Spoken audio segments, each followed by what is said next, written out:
Welcome back to Clarkstar Culinary. We're making honey mustard sauce. In a mixing bowl, combine 1 cup of mayonnaise,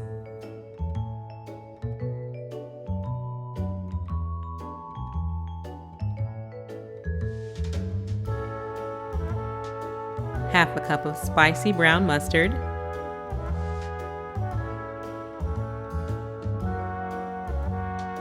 four tablespoons of honey,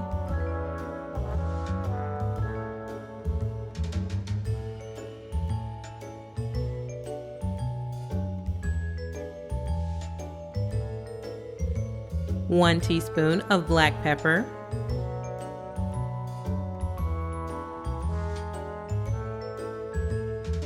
half a teaspoon of cayenne pepper.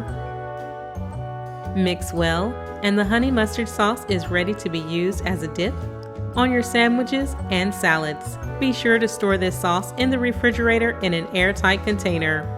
Thank you for watching Clarkstar Culinary. Please be sure to like this video, subscribe if you haven't already, and hit the notification icon so that you can be notified of our next video upload. Until next time, bye-bye.